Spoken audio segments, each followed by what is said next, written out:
Students, today we will read and understand our lesson 21 part 3rd video, and this is the last video of lesson 21. Page number 136. Let's start. The World Health Organization WHO की full form क्या है? World Health Organization. और इसका जो sign है वो क्या होता है? वो ऐसे बनता है, ठीक है। ये है वर्ल्ड हेल्थ ऑर्गेनाइजेशन का साइन। और ये कौन से ईयर में बनाया गया था? इसे बनाया गया था 1948 ईयर में, ठीक है। 1940 ईयर्स में बनाया गया था। और क्यों बनाया गया था? Works to improve the health of the people. जो लोगों की जो हेल्थ है उसको क्या करने के लिए? इम्प्रूव करने के लिए, सुधारने के लिए वर्ल्ड हेल्थ ऑर्गेनाइजेशन को बनाया गया था। इस एजेंसी के क्या काम होते थे? ये क्या क्या मतलब चीज़ें प्रोवाइड कराते थे, क्या काम करते थे? This agency provides free medical aid and takes measures to check the spread of infections diseases like malaria and polio. ये जो एजेंसी है ये प्रोवाइड कराती थी फ्री में मेडिकल, जो भी चेकअप है, मेडिकल फैसिलिटी है वो फ्री में प्रोवाइड कराते थे।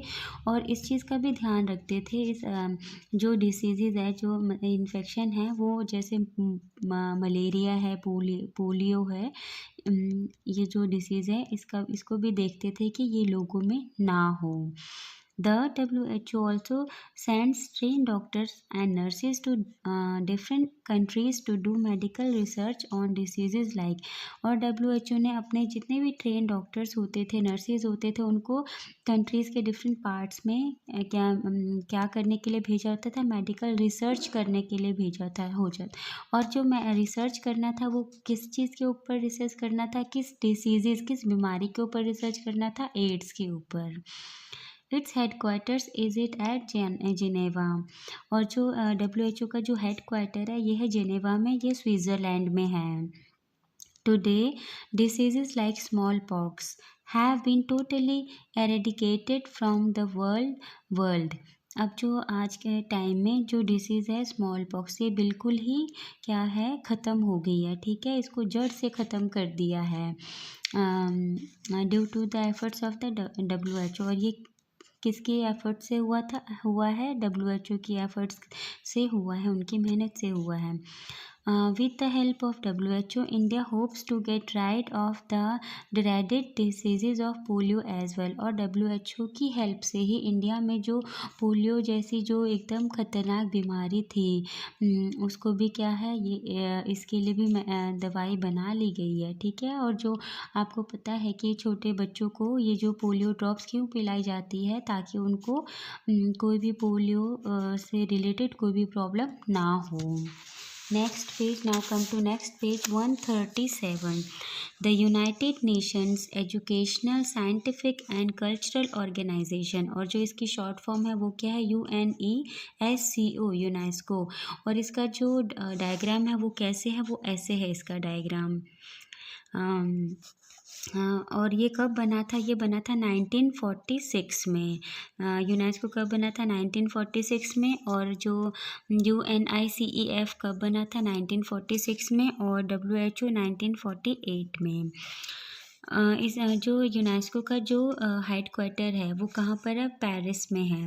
The UNESCO promotes the spread of education through fellowships and scholarship. जो यूनेस्को है वो क्या प्रमोट करती है? ये एजुकेशन, स्प्रेड ऑफ एजुकेशन की, लोगों को मतलब बच्चों को, जो भी स्टूडेंट्स हैं उनको क्या मिले? एजुकेशन मिले। और इसके लिए वो क्या करते हैं? ये जैसे स्कॉलरशिप हो, फॉलोशिप है, इस चीज़ को क्या करते हैं? ये बच्चों को देते हैं जो इंटेलिजेंट बच्चे होते हैं। आपको पता है ना स्कॉलरशिप क्या होती है? It conduct programs in adult education. It also protects our culture and heritage by providing help in the preservation of ancient world monuments। और ये क्या प्रोटेक्ट करते हैं? ये जो हमारे कल्चर और जो हेरिटेज है इसको भी क्या करते हैं? प्रोटेक्ट करते हैं। और कैसे प्रोटेक्ट करते हैं?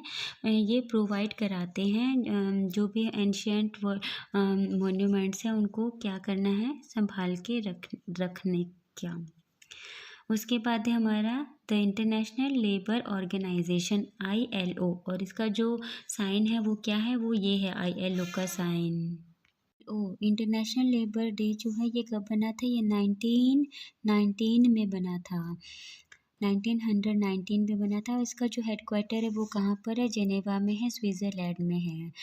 It was earlier an organ of the league of nation. ये जो है ये पहले किसका ऑर्गन था? ये लिंग्यू ऑफ नेशंस का जो है इन ऑर्गन था। This agency works to improve the condition of the labourer.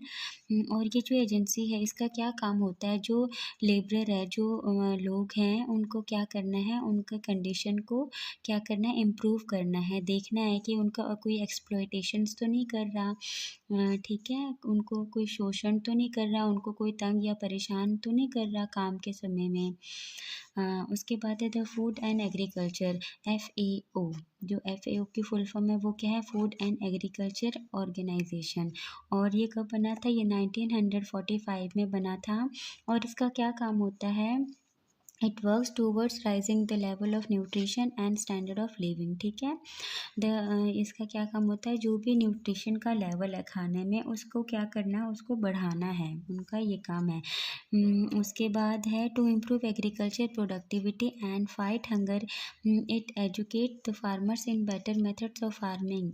और ये इसके लिए क्या करते हैं? जो भी फार्मर्स है, फार्मर्स को नई नई तकनीकों के बारे में, नए नए जो मेथड्स आते हैं उससे फार्मर्स को क्या करते हैं? बताते हैं, ठीक है। It teaches the farming community about the techniques to fight plants diseases. और जो भी प्लांट्स में डिसीजेज होते हैं, ठीक है, पौधों को भी कीड़े लग जाते हैं ना, तो उसके बारे में उनके भी बताते हैं। FAO also contributes food to countries that suffer from drought और फैमिन।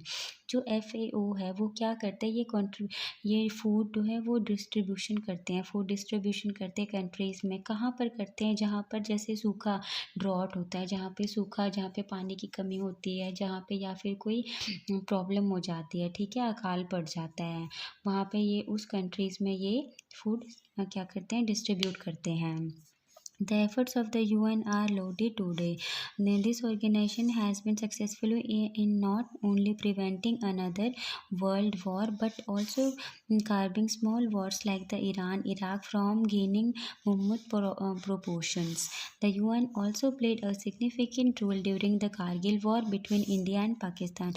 जो UN है, UN ने जो वर्ल्ड वॉर है, वर्ल्ड वॉर 1 और 2 तो हो गया, लेकिन वो UN ने जो आगे वर्ल्ड वॉर 3 है वो होने से रोका है कि वो ना हो। और उसके अलावा जो ईरान और इराक में जो छोटी छोटी मतलब लड़ाइयाँ हुई हैं, जो छोटे वॉर्स हुए हैं, उनको भी क्या किया है? उनको भी रोका है, ठीक है। और भारत और पाकिस्तान में जो कारगिल का वॉर हुआ था उसमें भी UN का क्या था? बहुत ही इम्पोर्टेंट रोल था। उसके बाद है moreover the UN has help to control arms race and has prevented the issue of nuclear arms. Its agencies do improve work in developing countries. और जो UN है, UN ने क्या किया है? UN ने मतलब जितने भी मतलब न्यूक्लियर से रिलेटेड जो भी इश्यूज़ थे उनको रोका है कि कंट्रीज़ में क्या हो? वॉर ना हो। और ये इसकी जो एजेंसीज़ है वो अभी भी काम कर रही हैं कि जो कंट्रीज़ हैं वो उनका क्या हो? कंट्रीज़ डेवलप हों।